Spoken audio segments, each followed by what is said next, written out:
नाज़रीन आदाब, अली वारसी एक मरतबा फिर नया दौर के प्लेटफॉर्म से आपके सामने हाजिर है। 3 बड़ी खबरें हमारे पास। सबसे पहली बड़ी खबर तो ये है कि इमरान खान के अजीज़ों से ख़तरात की वजह से जमायमा खान ने कासिम और सुलेमान को एक मरतबा फिर पाकिस्तान जाने से रोक दिया है। दूसरी खबर है कि भारत ने एक मरतबा फिर अपना थूका हुआ चाट लिया है, उनको बहुत पसंद है अपना थूका हुआ चाटना। और तीसरी बड़ी खबर जो है वो है बहरिया टाउन के सिक्योरिटी इंचार्ज और उनके जो वाइस एग्जीक्यूटिव हैं उनको गिरफ्तार किया गया है। और ये बहरिया टाउन के खिलाफ जो केस चल रहा है उसके हवाले से पिछले कुछ दिनों से जो गिरफ्तारियां और मजीद उनके खिलाफ जो स्क्रू टाइटनिंग, वो मलिक रियाज साहब ने कहा था ना, स्क्रू करते हैं मुझे, बुलाते हैं मुझे, स्क्रू करते हैं मुझे, दीवार से लगाते हैं, तो वो उनकी स्क्रू टाइटनिंग जो है उसका एक नया फेज जो है वो अब स्टार्ट हुआ है पिछले 2 हफ्ते से। तो क्या क्या हुआ मैं इसके बारे में आपको बताता चलूँ। सबसे पहले तो इमरान खान साहब हैं, उनके बेटों कासिम और सुलेमान को इनकी वालदा जमायमा ने अमेरिका से वापस लंदन बुला लिया है और इन्हें बानी की बहनों और दूसरे रिश्तेदारों से लाहक होने वाले खतरात से महफूज रखने के लिए पाकिस्तान जाने से एक मरतबा फिर रोक दिया है। जियो न्यूज़ की यह खबर है। इसके मुताबिक पाकिस्तान में तहरीक इंसाफ की क़यादत को अमेरिका में क़याम के दौरान दोनों के साथ रवा रखी गई सर्दमोहरी से सख्त मायूसी हुई है, जिसमें अमेरिका, तहरीक इंसाफ, अमेरिकी इंतजामिया और तहरीक इंसाफ के रिवायती तरफदार लॉबी ने इन्हें अहमियत नहीं दी। अमेरिका में तहरीक इंसाफ के ग्रुपों में दौरे की नाकामी के लिए एक दूसरे पर सख्त इल्ज़ाम आयद करने का सिलसिला शुरू हो चुका है। अब क्या वाक़या इस तरह से है कि कासिम सुलेमान कुछ दिनों से अमेरिका में थे, लेकिन वहाँ से एक तस्वीर जो है वो वायरल हुई। उस तस्वीर को सोशल मीडिया के ऊपर बहुत उछाला गया, ज़ाहिर है मुस्लिम लीग नून की जानिब से, क्योंकि एक प्लेट थी उसके अंदर लग ऐसा रहा है कि जैसे वहाँ पर पोर्क है। अब हम जाहिर सी बात है उसको कंफर्म तो नहीं कर सकते, मगर कुछ लोगों ने ग्रॉक से पूछा। ग्रॉक भी आजकल हमारा बेस्ट फ्रेंड बना हुआ है सबका।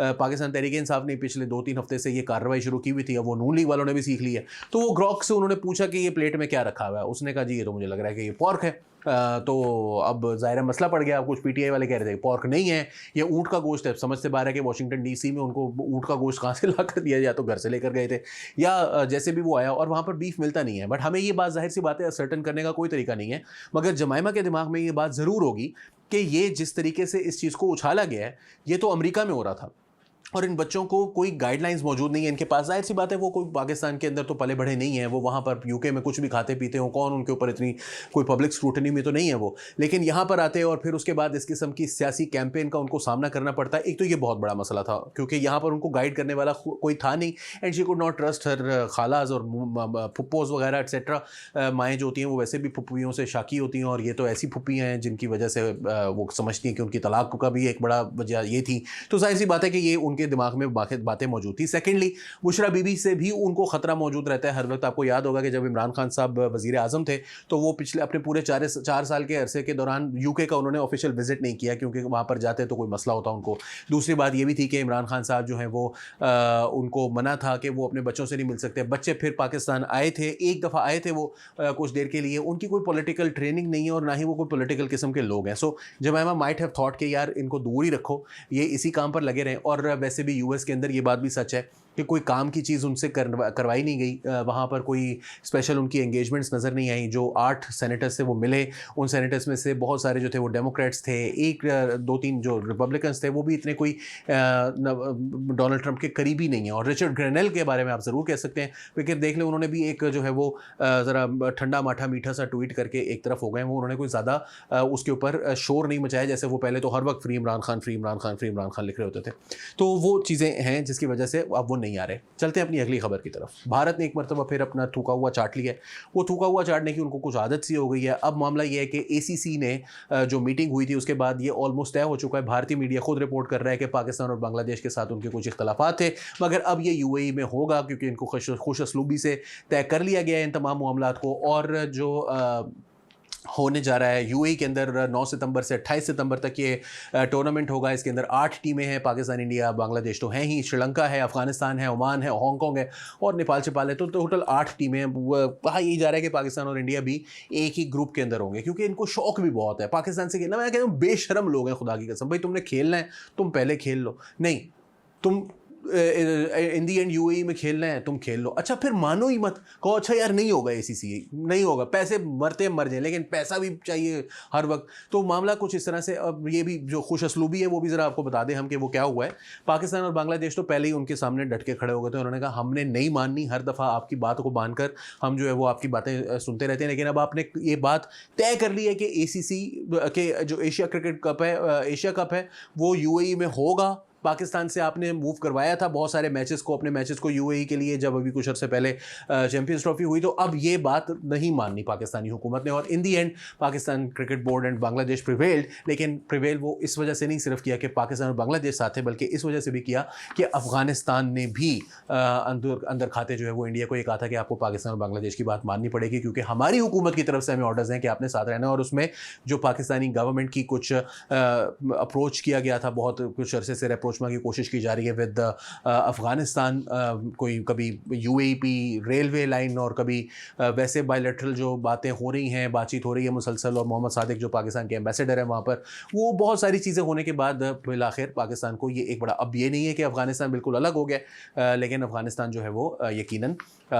इस मामले में पाकिस्तान और बांग्लादेश के साथ खड़ा हुआ, जिसकी वजह से इंडिया के लिए अब नामुमकिन हो गया था कि इस पर अपनी हठधर्मी पर कायम रहे, क्योंकि ओमान शुमान साथ हैं, श्रीलंका साथ है, लेकिन उनके साथ फिर खेलने बायलैटरल, क्योंकि ओमान के साथ तो खेलने का कोई मज़ा नहीं आएगा ना, ज़ाहिर सी बात है। आखिर के अंदर बड़ी खबर है, बहरिया के जो वाइस एग्जीक्यूटिव कर्नल हैं रिटायर्ड खलीलुर रहमान साहब, इनके घर पर छापा पड़ा है और इनको गिरफ्तार करके बकौल इन लोगों के नामालूम, बकौल मतलब लोगों की जो खबरें आ रही हैं उसके मुताबिक उनको नामालूम मकाम पर मुंतकिल कर दिया गया है। कहा जा रहा है कि उनके घर वालों के साथ मैन हैंडलिंग भी की गई कानून नाफिज करने वाले इदारों की जानिब से। बेसिकली जो खबरें उसमें कानून नाफिज करने वाले हैं, लेकिन जो वीडियो गालिबन उनकी बेटी ने बनाई हुई है उसके अंदर साफ तौर पर सुना जा सकता है कि वो लोग बता रहे हैं कि हम FIA से ताल्लुक़ रखते हैं। वो कह रहे हैं कि आप अपने मुँह से मास्क हटाएं, वो कह रहे हैं कि ये कोई फ़ौजी है इसके अंदर, तो कोई तुम में से फ़ौज का कौन है, तो उन्होंने कहा कि जी कोई फ़ौजी नहीं है, लेकिन उन्होंने कहा कि वारंट दिखाएं। अब हमें हमारी इत्तला के मुताबिक वारंट उनको नहीं दिखाया गया, यानी जो हम वीडियो में देख सकते हैं, हमारी इत्तला से मुराद को मैंने इसको इंडिपेंडेंटली वेरीफाई नहीं किया, लेकिन उनका ये दावा है कि उनको वारंट नहीं दिखाया गया, वारंट के बगैर उनके घर के अंदर छापा मारा गया था। अब वारंट ना दिखाने पर जो उनके बेटे थे उन्होंने बहुत ज़्यादा कोशिश की फड्डा करने की, लड़ाई करने की, उन्होंने रोकने की कोशिश की, लेकिन बिल आखिर वो दरा तोड़कर अंदर घुस आए, और घुसने के बाद उनके बेटे को भी वो पकड़ के बाहर ले गए। उसके बाद उनकी वालदा यानी कि जो कर्नल साहब हैं उनकी अहलिया, उनको भी एक खातून एहलकार जो है वो खींच रही थी, उन्होंने कहा हाथ मत लगाना, बच्चियों के अंदर से वीडियो देखी जा सकती है, वो कह रहे थे हाथ मत लगाना, दरवाज़ा वो नहीं खोल रहे थे। इवेंचुअली जो वालदा थी उन्होंने ही ये कहा कि आप मेरी बात सुनेंगे या नहीं, उन्होंने कहा जी हम सुन लेंगे आपकी बात, लेकिन आप दरवाज़ा खोलें, हम कर्नल साहब को लेने आए। और बिलाखिर उन्होंने कहा कि आप कर्नल साहब को लेकर कहो, अपने वालिद साहब को कहो कि वो आएँ और आकर इनको गिरफ्तारी दें, जिसके बाद उनको बकौल जो स्टोरीज हैं उनके मुताबिक उनको ले जाया गया। Now this is something very important because 13 जुलाई को, अब से रफली 2 हफ्ते कबल, जो इस्लामाबाद इंटरनेशनल एयरपोर्ट है, यहाँ पर एक बड़ी कार्रवाई हुई थी जिसमें मलिक रियाज हुसैन के भाई मलिक फरहत और उनकी बेटी ज़हरा फरहत और उनके जो दीगर स्टाफ था उसको हिरासत में लिया गया था। इसके बाद मलिक फरहत को अपने पास रखकर उन बाकी लोगों को जो है वो जाने दिया गया था और इनको नामालूम मकाम पर मुंतकिल कर दिया गया था। और इससे पहले FIA के जरिए मलिक रियाज हुसैन के ख़ानदान के अफराद और दीगर करीबी साथियों बशमूल कंट्री डायरेक्टर शाहिद कुरैशी, छोटा शाहिद समेत 80 से ज़ायद अफराद के खिलाफ मनी लॉन्ड्रिंग के जुर्म में मुकदमा दर्ज करने की तैयारी मुकम्मल कर रखी थी और कर रखी है उन्होंने। और इसके FIA ने इसके अलावा मलिक रियाज हुसैन के ख़ानदान के 250 से ज़ायद अफराद के पासपोर्ट्स वॉच लिस्ट पर डाले जाने की इत्तलात भी हैं। अब ये क्यों हो रहा है सब कुछ, 2-3 चीज़ें हैं। सबसे पहली तो ये है कि जो PTI का दावा है या खुद मलिक रियाज का दावा है वो तो ये है कि उनको उन पर दबाव डाला जा रहा है कि इमरान खान के खिलाफ वो वादा माफ गवाह बन जाए, और अगर वो वादा माफ गवाह बन जाते हैं तो सारा मामला हल हो जाएगा। लेकिन एट द सेम टाइम एक बहुत पुराना फड्डा है। मैंने पिछले दिनों आप के सामने, अगर आपने सिटिंग कमेटी, हमारा जो प्रोग्राम है रात को 10:30 बजे मैं, हसन इफ्तिखार और वकास हबीब राना मिलकर करते हैं, तो उसके अंदर भी हमने ये बात की थी, मंडे और ट्यूसडे को वो एयर होता है, कि हमने बात ये की थी कि वो बहुत अरसे से ये एक मसला चल रहा है पाक फौज और मलिक रियाज के दरमियान, जिसके मुताबिक पाक फौज का जो बहुत बड़ा एक हाउसिंग प्रोजेक्ट है DHA हाउसिंग अथॉरिटी, उसके मलिक रियाज ने एक बहुत बड़ी रकम देनी है, 450 अरब 460 अरब रुपए के करीब। इसी वजह से उनके ऊपर जो है वो बाद में जो कराची में उन्होंने बहरिया टाउन बनाया था उसके ऊपर एक सुप्रीम कोर्ट में केस भी हुआ, 460 अरब रुपए ही का जुर्माना हुआ था उनके ऊपर। एंड नाउ ये जो इनका फड्डा है वो बहुत अरसे से चल रहा है। तो ये अब ऐसा लग रहा है कि क्योंकि वो बात नहीं सुन रहे हैं, उनको मजीद स्क्वीज किया जाता रहेगा